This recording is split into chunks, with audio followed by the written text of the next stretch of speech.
So this is my first video on a question that one of my patrons asked, and this was in the on the topic of the MCIC issue, and it had to do with the idea that I will show in the next slide, having to do with the idea that the 10th place has to do with a profession when there's not an MC in it, and what it means when the MC is in another part of the what we now call houses, places, like in the case with Vincent van Gogh. As you can see here, you see that his MC is in the 9th place, and what does that mean for the rulership issue having to do with Jupiter, Zeus, Jupiter being the domicile master of Pisces, which is the fishes, the 9th place in his chart, even though that the 10th place is the image of the ram, where we find Helios the sun and Hermes Mercury as the planets. So let's have a look at this question posed to me by one of my patrons. The issue that I addressed in the video about which this question was asked has to do with the 10th place at the peak and the MC, which has to do with the idea of a cantron, what a cantron means. And the 10th place is a cantron as a place of prodding, which is a center of rotation and movement, and the MC, which is, let's say, the portional MC as by degree. What we actually is the better word is portion. The portional MC is the cantron as a prodding instrument, something that triggers and activates. And whenever there's a planet there, that can have a big impact on somebody's profession. But the question was this one. I have a question regarding the MC that falls in a different image than the 10th place, the one at the peak. In the case of Vincent, that the place at the peak is the ram, where the place at the peak is found, which is simply 90 degrees exactly from the rising degree of the horoscopus. That's the place at the peak, but and the question goes on. For example, Vincent van Gogh has his MC in Pisces, so Jupiter is the lord of the 10th, but does this domicile lord not have a specific task? And that was something I did not specifically address in my presentation in the video for my patrons. So Jupiter, the lord of the MC in Pisces, is conjunct the moon. Is the importance of the moon also not emphasized because she is conjunct the lord of the MC? Or does the lord of the MC play no further role of importance? Well, that's a very good question. And of course, the lord of the MC, following the principle, will also, the principle that I explained in the video having to do with cantron as a place of prodding and cantron as a prodding instrument, which refers to the portional MC. That's the principle that I'm following. So yes, the lord of the MC, the portional MC, will also have something to say about things that normally belong to the 10th. The 10th image represents the passage through life in a more general sense, especially I think if the MC is not in it. And in the case of that case, it is perhaps less related to occupation and profession, that is the 10th whole sign place. And possibly the ruler of the portional MC might specify that more specifically. So might be that the portional, the domicile master of the portional MC, in this case that is Jupiter, is perhaps a more specific career indicator. So this image plays, and therefore possibly the dispositor of it are prodded, because the prodding is that something that the portional MC is doing. That's the cantron as a prodding instrument. So let's have a closer look at this in the chart of Vincent.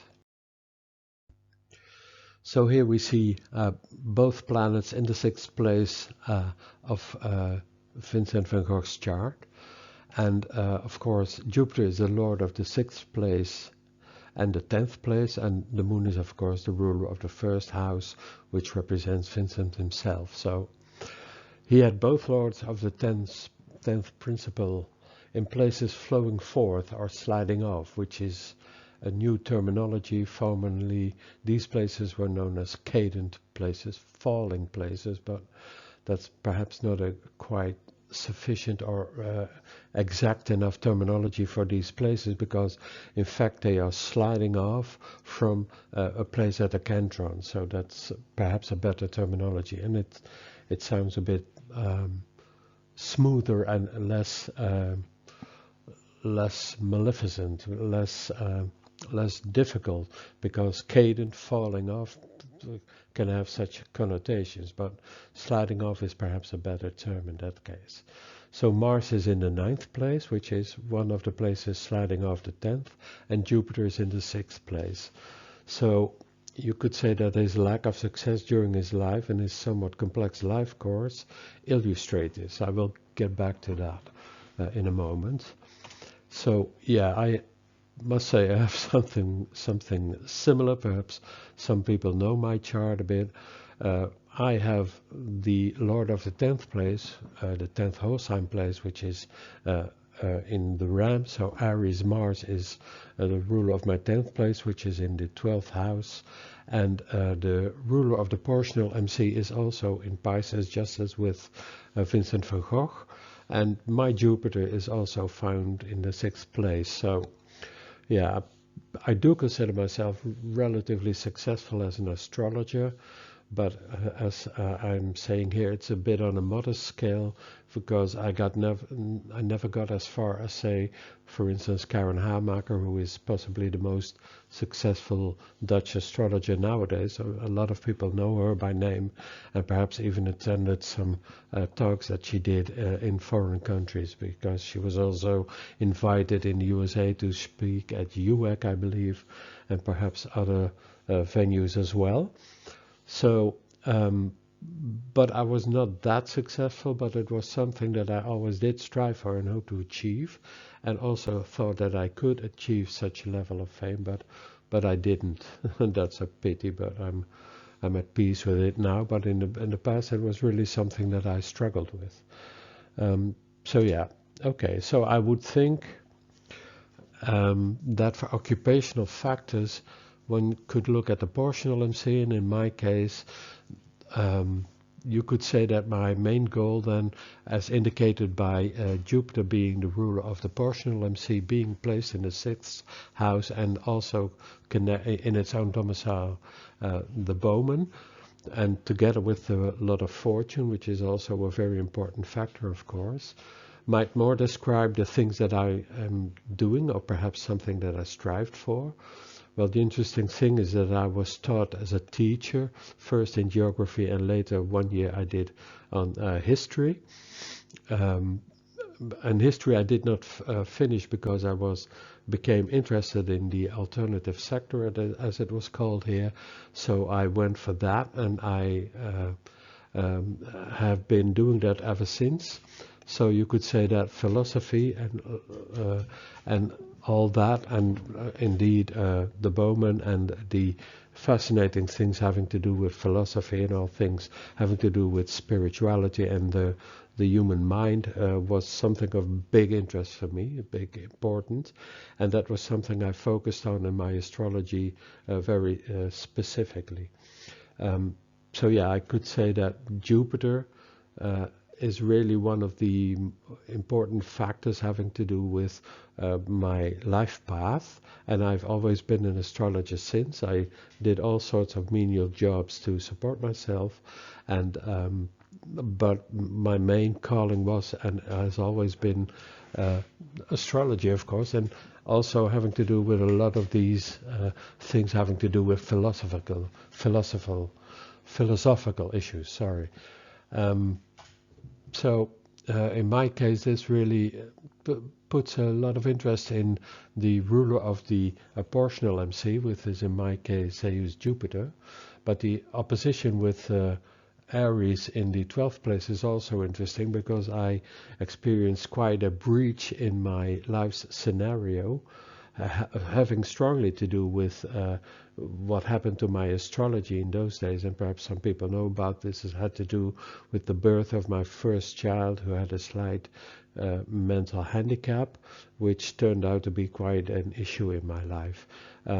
So yeah, you could say that the opposition between these two factors having to do with my profession and my life course, and the life course is of course indicated by the 10th place in my case, was strongly influenced by the birth of my firstborn.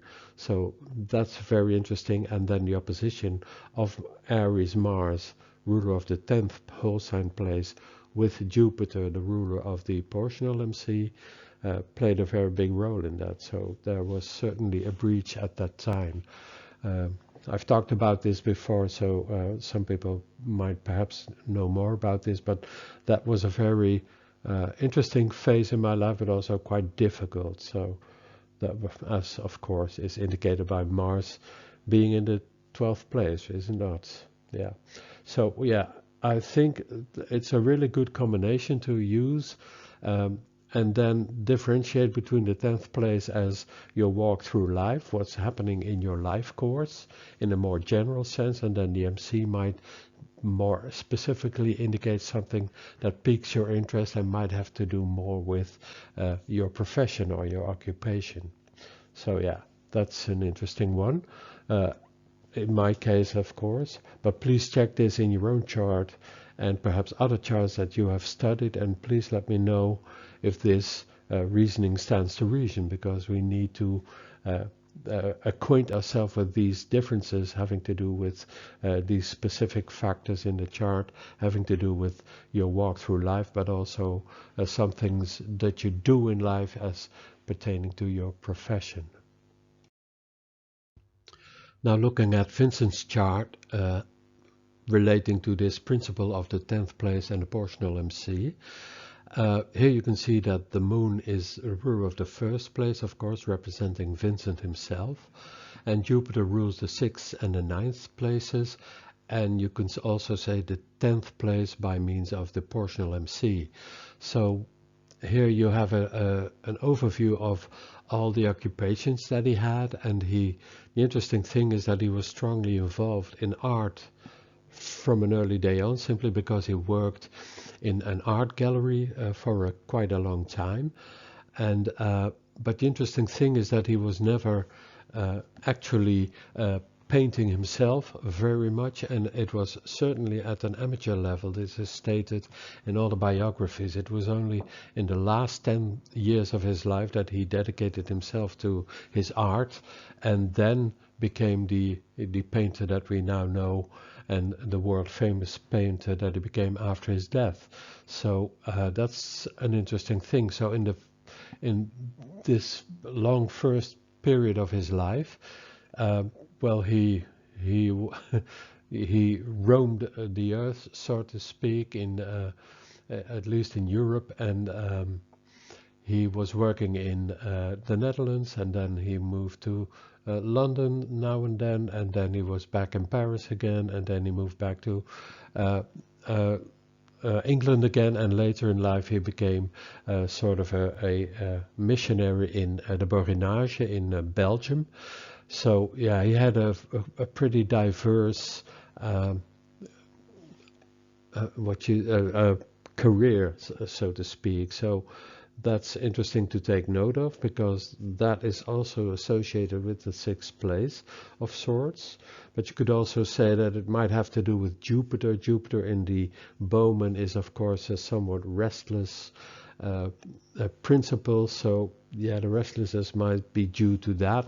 But of course, if we are thinking about the 9th place, then we also have to take into account the fact that the MC is together with both Mars and both Venus. So that's an important thing to take note of, because that might be an indication or a further enhancement of the fact that there was some discontinuity in his early life, and something that went on pretty strongly in these periods had to do with religion, and I will get back to that because that's an important factor having to do with what happened to him in his life and what he was doing, so career-wise.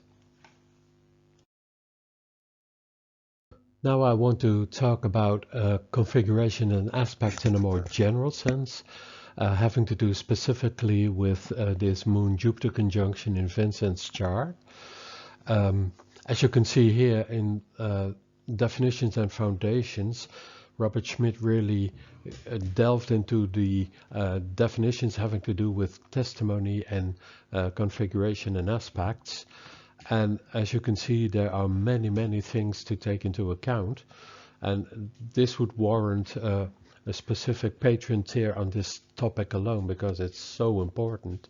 And it has so much to say about how we try to understand or need to understand what's happening between planets when they do have configuration and aspects with each other. But that will be too difficult and too far-reaching at the moment to present to you in a specific tier. Perhaps later, when I've finished one of the other ones, I might return to this one, because, as I said, it's very important material to take into account when you are studying astrology.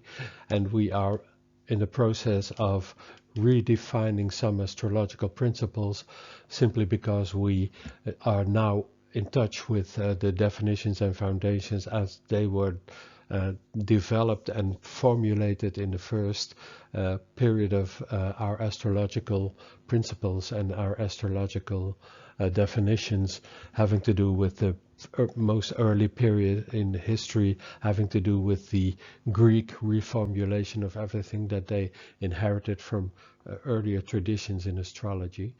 And then they philosophized it as in a certain sense. So, and after that, the Western tradition really came to fruition, because all of these principles were still used in our astrology nowadays. So, yeah, it's an important thing. So let's have a look at the conjunction of the Selene and Zeus in Vincent's chart. So this question also pertains to the conjunction of both these planets.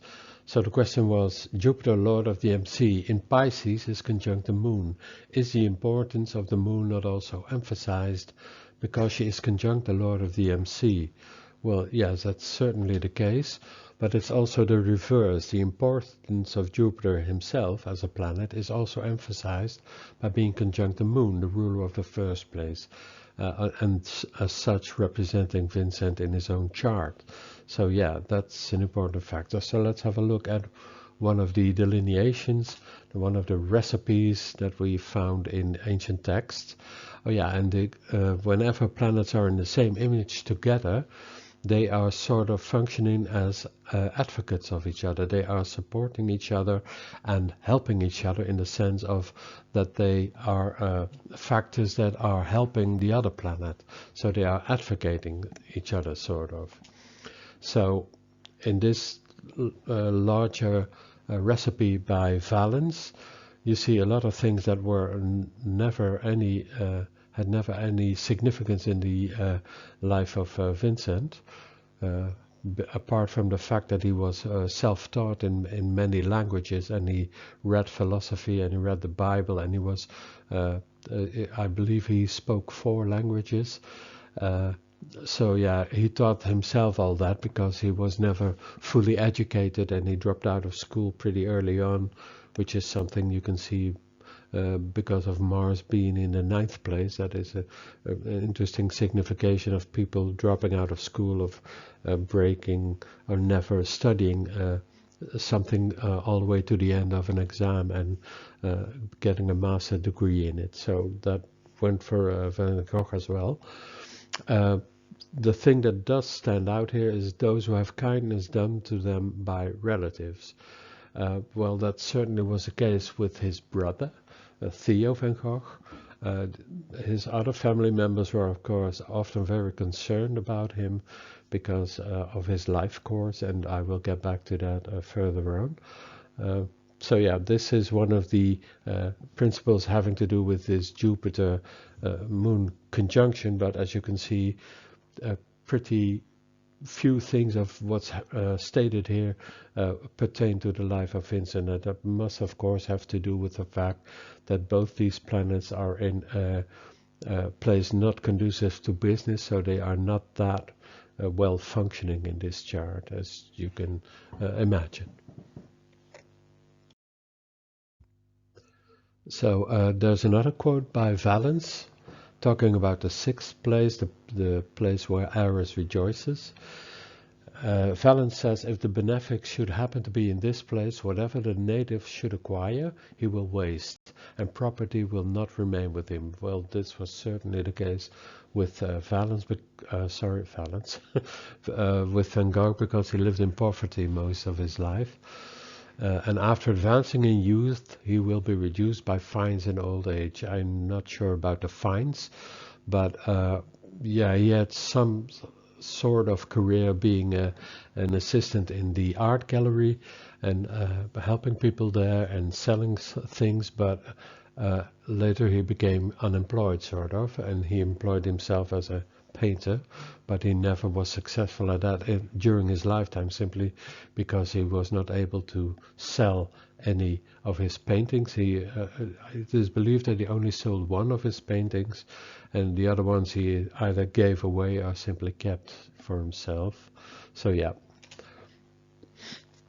this is something having to do with the moon, and if the moon should also be present, that is in the 6th place, he will be a slave and powerless. Okay. And if indeed the remaining stars should also be present along with the moon, I take that to be in the 6th, then the person is a slave and powerless. Well, that might go for the Jupiter as well, but Jupiter is of course pretty well positioned in his own image of the bowman, so that might be something else. Might perhaps indicate also the help of his brother or help of friends, etc. Valence continues, for if the other stars are well situated while the moon chances to be ill situated, which is the case here of her being in the 6th place, they are capable of becoming freedmen and gentlemen. This is certainly the case also with the chart of Vincent van Gogh, because the Sun is well situated, Mercury as well, because it's in the 11th place, and you might also say that Mars and Venus are well positioned because they are with the portional MC. So these are pretty powerful locations for these planets, which might also indicate something having to do with his life's journey. So yeah, that's what this in general says, has to mean, having to do with planets being placed in the 6th.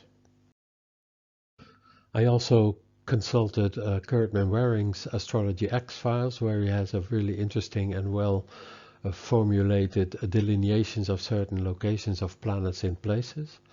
So this is what he says about if the moon is in the 6th or is the lord of the 6th, it is indicative of frequent changes of employment due to the moon's contrariety. The moon is a movable planet, right? So it might signify wanderings, but also wanderings in the career or something like that. Here it goes on, if dignified or received, especially by the Lord of the 10th, the frequent changes take the form of quick advancements towards goals, particularly when the moon is a chronometer of the times. That refers to zodiacal releasing or another Time Lord method. And since the moon is of the nature of Plato's Ada, it is not likely that you will want a steady routine unless there is some need for security indicated by an earth sign there or a strong aspect to Saturn, which is not the case here because both these planets are reversed to Saturn.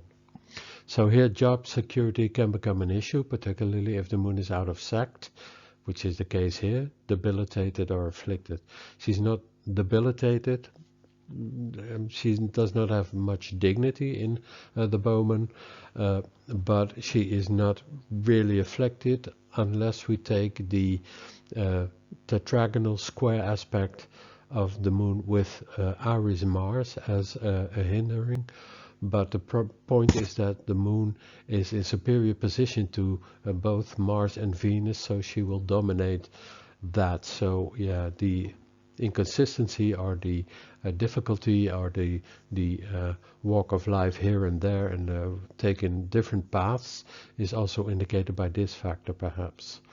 Paulus, the astrologer Paulus of Alexandria, says of this place, when the moon happens to be upon this place, it will make one born of a slave, a beggar, needy, or obscure mother who is the lowest of all, and sometimes it will cause him to be motherless. This was certainly not the case with Vincent. And there might be illnesses related to the moon, gout, phlebitis, etc., etc.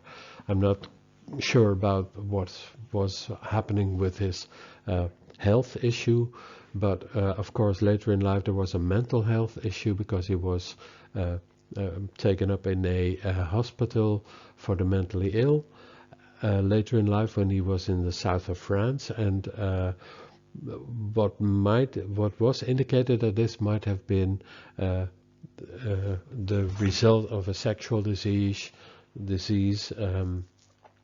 I'm not sure what it's called in English, but gonorrhea, I believe. That's, I think, the word that was used for that.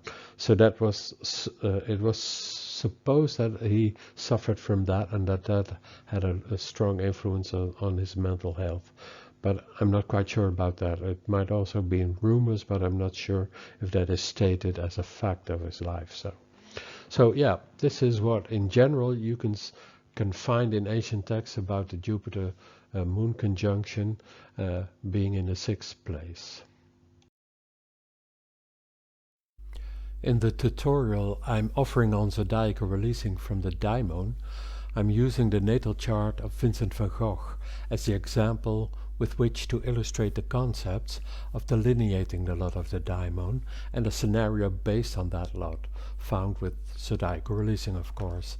It's an idea of his life and his work. So let me tell you a bit about Vincent's life as a preview to what can be addressed with the lot of the daimon and zodiacal releasing.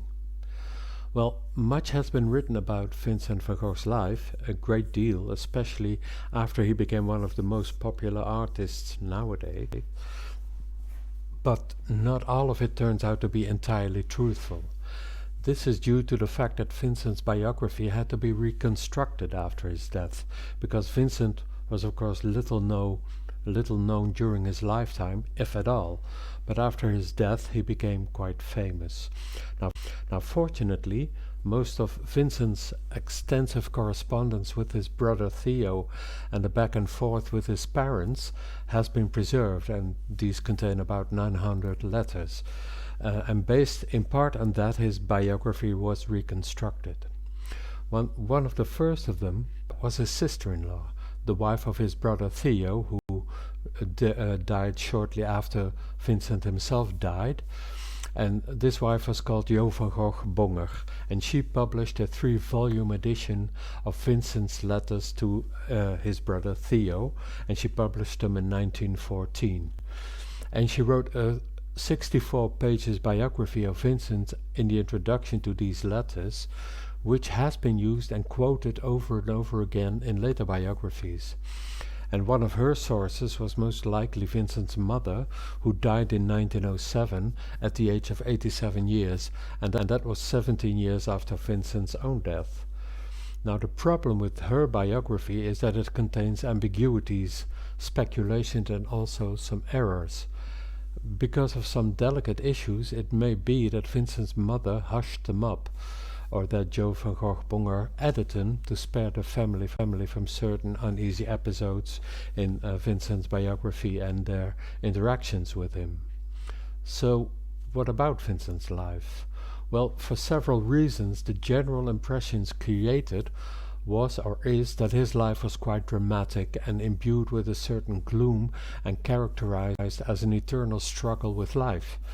But he emerges most of the time as a sort of a tormented artist, a bit of a romantic idea of a tormented artist, and the impression is given that his life was burdened by a weak or fragile mind or some psychiatric condition. But interestingly enough, Vincent only started painting in the last 11 years of his life.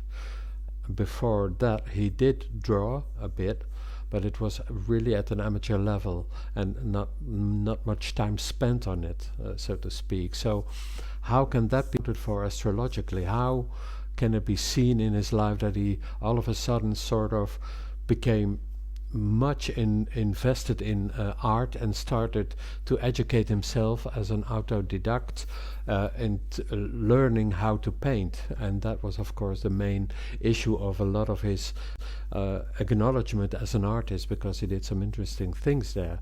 But how can that be accounted for astrologically? And of course, my aim is to illustrate this with zodiacal releasing, because that's very telling in that sense.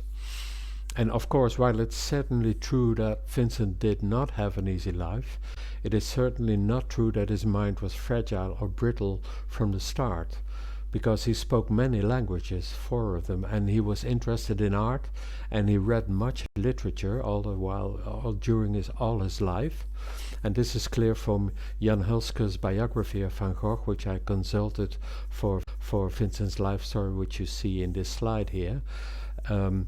And in this carefully documented and research-packed biography, Vincent emerges as a very dedicated, enthusiastic, a very passionate, compassionate and self-sacrificing human being. And in addition, however, he was also brusque in his manners and presumably unpolished and rather fanatical, to say the least. So Vincent's life story, his actions and the way he worked as an artist are quite evident from the delineation of his lot of the daimon, which is in the Scorpion and is ruled by the domicile master of the Scorpion, which is Aries Mars, and that describes really well how we went about his actions. And furthermore, the 3 episodes of his zodiacal releasing scenario quite accurately inform us about the how and the why of what was going on in his life in these specific periods. So this is a very interesting study. It's a very powerful and potent astrological technique. So if you want to learn all about it, join this tier and join the patrons that have already subscribed to this one. I hope to see you there. There is another issue having to do with the conjunction, the being together of Selene, the moon, and Zeus, Jupiter in Vincent's chart. And that has to do with something specific having to do with configuration and aspects, and that is under the heading of maltreatment, and it's found again in definitions and foundations, and a tutorial that Schmidt did on the configuration and aspects, a talk he did, a workshop he had, and that was recorded, and it's also treated of that in of maltreatment in that presentation. So let's have a closer look at what this entails and what it has to do with the Moon-Jupiter conjunction. So the Greek word for this principle of maltreatment is kakosis, and this is what Schmidt said about it. Kakosis has these meanings: to maltreat, to cause distress, to afflict, to oppress, and to suppress. And as a legal term, kakosis especially means misgovernment. And that term is very interesting because misgovernment relates to the function of a planet being a domicile master or a house lord of a specific place, particular place, and when it's then in a kakosis condition, it misgoverns the principle that it needs to represent. So that's interesting. So here are the definitions of what it actually entails. It is written in Porphyry the 28th and also other definitions. There is said to be maltreatment whenever some star is as a first principle, struck with a ray by malefics. I will not go into the idea of struck with a ray because it's a headache for me to come to grips with what it exactly means. There are certain things in astrology that keep eluding me somehow, and one of them is spear bearing, and the other one is being struck with a ray. What it exactly entails. So I'll do a deeper study of it, and then I might get back to it whenever I go further with my delineation of Vincent's chart, because there is certainly a striking with a ray going on in his chart, but I will not be addressing that here. The second one is being enclosed by malefics, which is later in the later tradition called besiegement. The third one is being engaged in a conjunction, which is simply a configuration, are in an adherence by a malefic. An adherence is what we now call a close conjunction, a partial conjunction, and in Hellenistic astrology that is also always with an orb of 3 portions. But a configuration, a conjunction, whenever let's say whenever configurations are forming within certain orb of degrees, portions, then that's called a conjunction. So whenever they are joining in a figure, it is called conjunction. So beware of that, because that's a difference. The fifth one is being diametrically opposed or overcome by a poorly situated destructive star.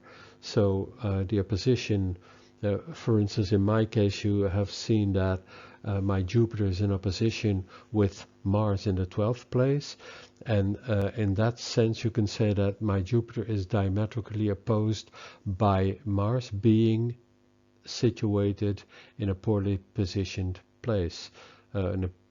My Mars is poorly positioned being in the 12th place, and it's opposing Jupiter, so that is a maltreatment of Jupiter by Mars. And as I've said in my life, Mars representing the 5th place, it had to do with my firstborn child, so that was a pretty dramatic confirmation of this principle of kakousis. The 7th one is having a poorly situated star as its domicile master. So in my case that is also Mars in the 12th place. So the nice planets that I have in Aries are misgoverned by its domicile master being in a poorly situated place, which is in my case the 12th place. Poor me. And the 8th one is when it's itself declining in places not conducive to business. So that's interesting, because that's everything that is said about maltreatment, but you could also imply that there must also be situations in which planets are not sort of maltreatment but bona fide, and these are not explicitly stated in the texts, but they are implied, and this is what Schmidt had to say about them. So these are the implied conditions of bonification, the favorable treatment. So Schmidt said this about it in his tutorial on configuration and aspects. So he said, so I will try to come up with a corresponding definition in 8 separate conditions of bonifications. And I will say there is bonification when a planet is 1. Struck by the rays of benefics, or enclosed by them, or is engaged in a conjunction or in an adherence by a benefic, or is diametrically opposed by a benefic, or overcome by a well-situated benefic star, which means configured with the ascendant in these places as enumerated here. The 7th has a well-situated star as its domicile master, and when it is itself in profitable places conducive to business. So what can we say about this configuration of the moon being together with Jupiter? So is this a bonification? Well, you would think that, because it's of course Jupiter, and Jupiter is well positioned in his own domicile of the bowman, but they are both in the 6th place, which is not conducive to business. So do we need to qualify this? Well, if we look at the 7th and 8th definitions, these are for not bonification but for maltreatment. When we're talking about the moon has a poorly situated star as its domicile master. Poorly situated is referring to the location in place, the 6th place, where both the moon and Jupiter are located. So this goes for the moon.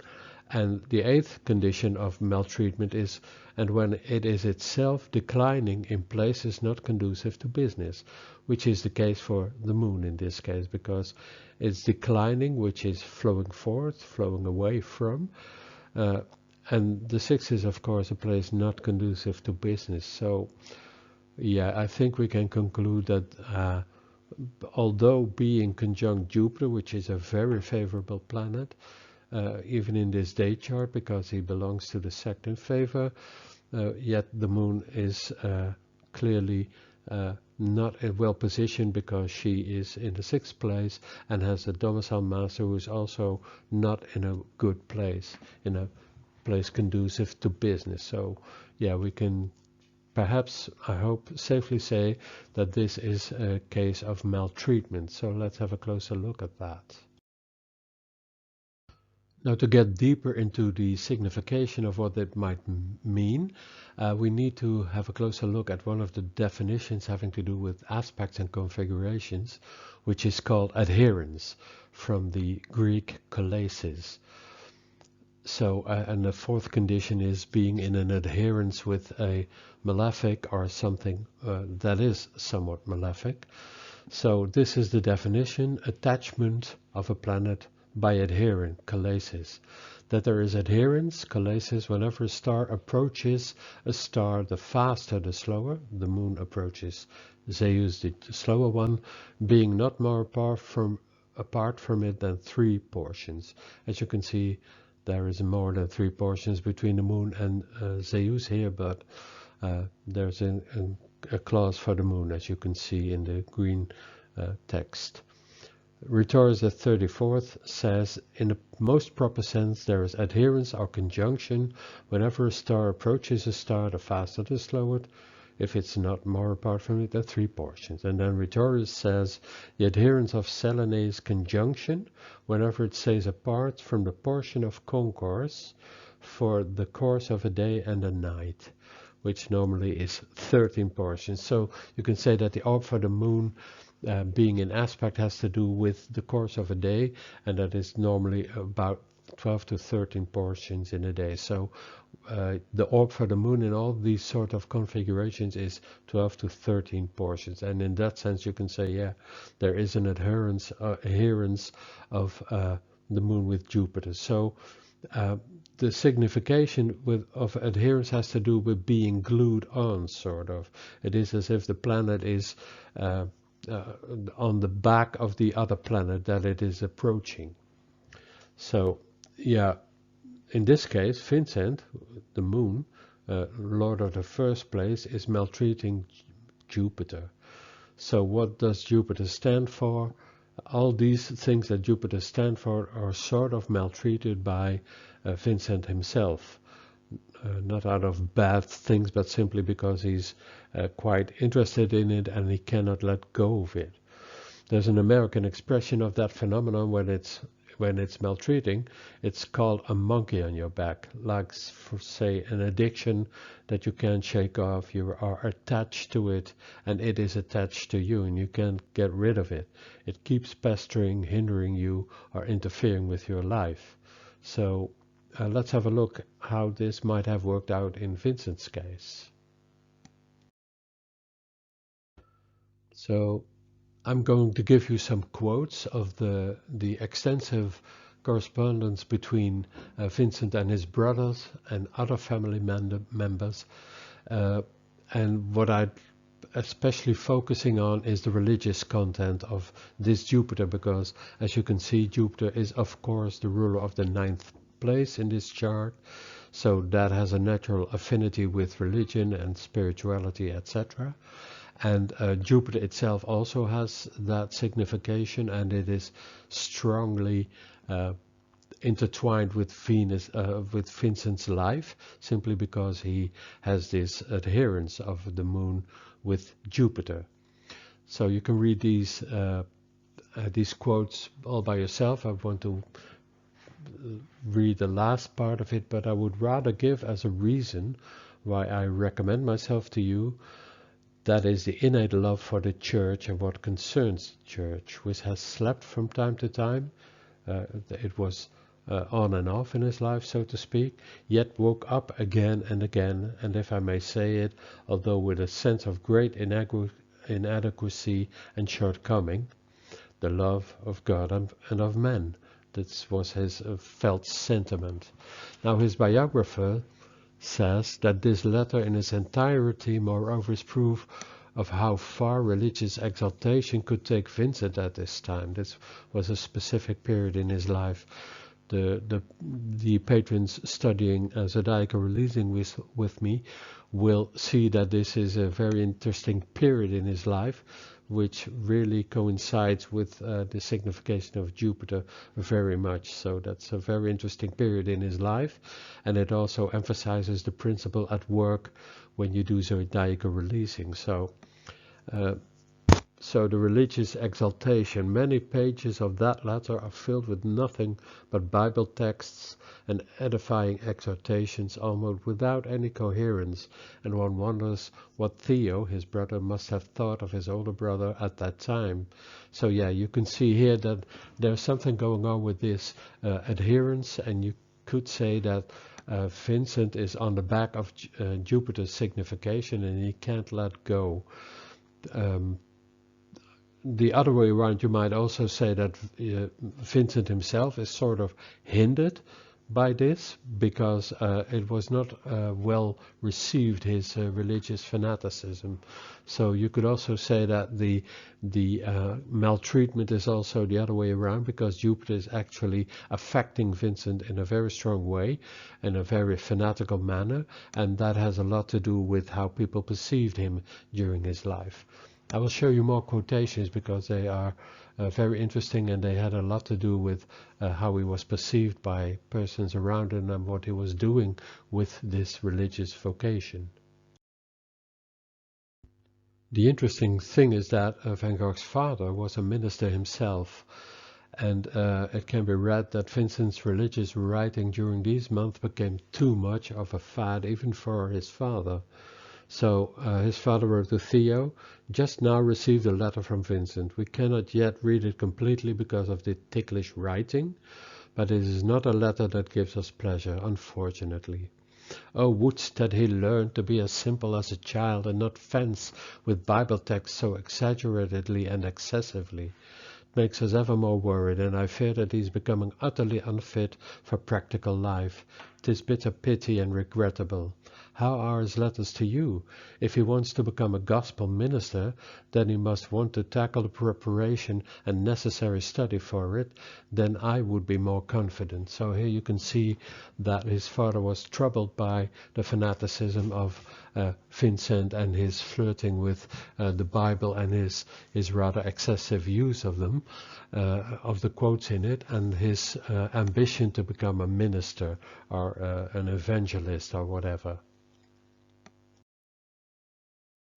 Again, after one of his roundabouts, career-wise, he then returns to England in 1876 and becomes a teacher at a boarding school, and then after that he accepts a position in Isleworth near London, where he began work as a teacher and as an assistant preacher, and on the October 29th he delivers his first sermon, and then his interest in the gospel and preaching to the poor takes on obsessive forms, says his biography. And in December 1878 he was sent to the Borinage, a poor mining region in southern Belgium, where he worked as a lay preacher. Amid the miners, Vincent lived as one of the poor, and he slept on the floor and gives away all his possessions. However, his excessive involvement does not please the church, and he is relieved of his position, but he continues his work of evangelization. So here you can see that the church then is in a sense maltreating him. I think that Aries Mars in the 9th place has a lot to do with that, but you can also see the exalted issues, principles that are at work here in his life. Again, also perhaps shown by Venus being in Pisces, which is also the exaltation and the exalted form of his beliefs, and his idea of being a missionary takes on really sharp forms. As you can see that he lived as a very poor man, and perhaps that is also shown by Venus and Mars. So to work as a missionary. He wanted to be just like them, and he didn't want to be in a preferred position of someone having food on the table when other people did not have that. So that was a very interesting issue having to do with this maltreatment of the moon by Zeus, and of course the maltreatment of Jupiter by Vincent, because his fanatical take on that is of course his own interpretation, and in that sense he is abusing Jupiter, and the church retaliates by relieving him of his position. So that's an interesting example of an adherence, and that adherence being a form of maltreatment in this case. But having said all that, it's also true that there was nothing but praise about his devotion, and that is also something that needs to be emphasized here, that he was a very devout man, and he was also very taken with the poor and really wanted to suffer with them, sort of. So this is something that was said about him. In the face of the misery he met on his visits, his pity had driven him to give away almost all his clothes. His money had also gone to the poor, and he had kept nothing for himself. His religious feelings were very strong, and he wanted to obey the words of Jesus Christ in the most absolute way. He considered it his duty to imitate the first Christians, to sacrifice everything he could spare, and he wanted to be more destitute than most of the miners to whom he preached the gospel. Interesting, fanatical, right? Outward trifles did not bother him. He was engrossed in his ideal of self-denial. One could notice, moreover, that his behavior did not spring from indifference, but was the faithful reflections of conceptions that governed his conscience. His heart went out to the concerns of others. Again, the interesting take on the Selene moon conjunct Jupiter, who is pretty strong, and of course Jupiter is the principle of justice. What is dealt to me must be dealt to you, in the sense of being humane about it, and that was certainly the case with Vincent. So here we have an interesting example of an adherence that has been working as a maltreatment principle. You can see that there is another one. You can see that, for instance, the Venus and Aries, Aphrodite and Aries are conjunct also. In this case, it's not an adherence applying, but the Venus is separating, flowing forth from this Mars principle. So yeah, it's also sort of a maltreatment condition, but in this case it is Venus who is suffering, but later you could say that Venus takes on profit from the principle of Mars, because many of us know, who are interested in painting, that his style had a lot to do with Martian influences, and people taking the course in zodiacal releasing will understand that Mars has a very important role in his life to play in the way he does things, simply because Aries Mars is the ruler of the lot of his daimon, and that has a lot to do with how you undertake action. And that's also exemplified by what I have presented here. His fanaticism and the way he went about it was also strongly in the significations of how Mars approaches things, pretty fanatical and head-on, right? So that's it for this presentation. Thank you for taking an interest in it, and if you'd like to join me in my studies of this material and join other patrons in studying this material and asking questions about it and getting to grips with it, join me on Patreon, and I hope to see you there. Thank you. So onward to the next videos, and I hope to see you there. Thank you.